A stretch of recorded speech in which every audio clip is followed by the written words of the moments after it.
What's up guys, Galaxy King here, and today I'm giving you guys my FLUFFAL deck.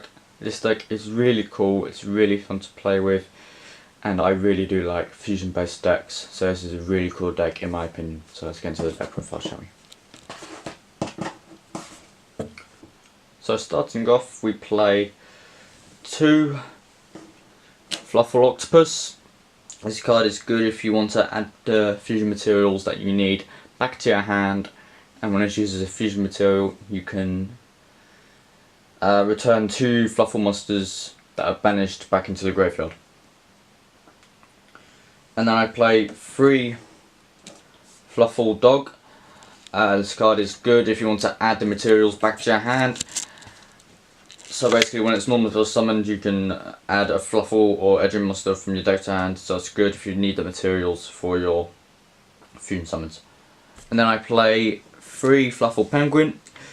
During the main phase you can summon 1 FLUFFAL monster from your hand, and it's good if you only have FLUFFAL Fusion in your hand and you don't have polymerization, because FLUFFAL Fusion only lets you summon FLUFFAL monsters from your graveyard, from your extra deck, by banishing the materials from your field or graveyard.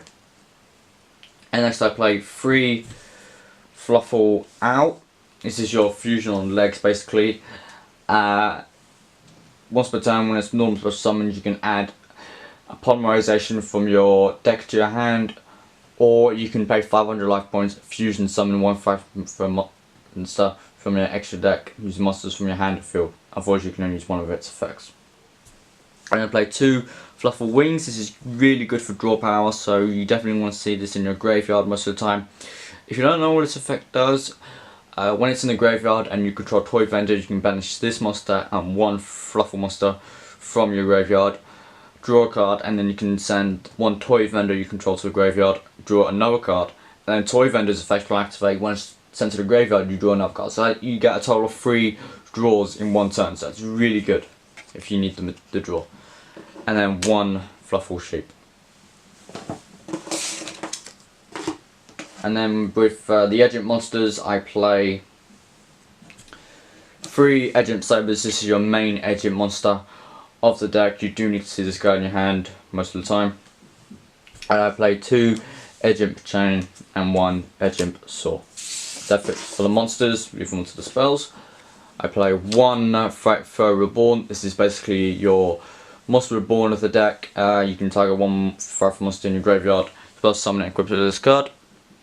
And then you can either banish this card from the graveyard and target 1 of your banished FLUFFAL or FRIGHTFUR monsters, return it to the graveyard. And then I play 3 Toy Vendor. This is your draw power of the deck. It's a continuous spell. Once per turn you can discard 1 card, draw a card, and then if this card is sent to the graveyard, you get to draw a card. It doesn't have to be on the field either. You can use Force Barrier Goods to send it to the graveyard, and then you get an extra draw. And then I play 3 FLUFFAL Fusion. This is your extra poly of the deck. You can use it to, it's basically like an overload fusion, but it works for FLUFFALs. So if you know what overload fusion does, you should know what this card does as well. And then your basic 3 polymerizations. 2 Foolish Burial Goods. This is so you can get your toy vendor into the graveyard, and then you get to draw a card. And then 1 Foolish Burial to get cards that you need in the graveyard into the graveyard, such as some of the Edge monsters and FLUFFAL monsters for draw power and for the fusion summons. And then I play 2 Fusion Conscription, so you can search out the materials that you need for fusion summons, i.e. Edge Saber. So that's it for spells. For traps I play 1 Fusion Fright Waltz, 1 Designer FRIGHTFUR, 1 FLUFFAL Crane, 1 FRIGHTFUR March, and 1 Mirror Force. And the reason I play Mirror Force in this deck is just so I can annoy the opponent, which most people would understand. And then for the extra deck, pretty fusion heavy deck here, I play 1 FRIGHTFUR Tiger. You do want to go into this guy most of the time. For your main combo of this deck, you would summon this, and then you would fusion summon using either polymerization or FLUFFAL Owl to summon another FRIGHTFUR monster. Mostly you do want to go into a FRIGHTFUR Sabertooth So when that's fusion summoned, you can special summon this back, and then both of their attacks will go up quite high. And one Fight for a Kraken. This is a really powerful card to play in this deck. If you don't know what its effect is, once per turn you can target one monster your opponent controls, destroy it, but it can't attack directly this turn. And then this card can make a second attack on monsters each turn. And during the end of the battle phase, you can switch this card to defense position. So this is a really good card. You'd ideally want to get that out most of the time. And I play 2 Frightful Chimera. This is your boss monster of the deck. It's really powerful, it's really strong. It is difficult to summon in today's format because it requires 3 Frightful monsters, but there are ways to summon it in this deck. If you know how to play this deck, you will know, but it is pretty difficult to summon, but it is not impossible. And I play 2 Frightful Sabertooth. If you do need this card in the deck, this deck will not work if you don't have any Frightful Sabertooth. You do need this card. When this card is fusion summoned, you can take more Frightful monsters in the graveyard, special summon it. So if you go into Fright first, Tiger first, and then you use that to summon this, which it does need a Frightful monster, the effect will activate to summon Frightful Tiger.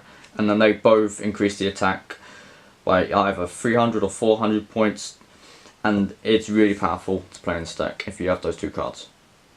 And I play 3 for Wolf. This is a good card to play in this deck because it can attack the number of times based on the materials used for its fusion summon.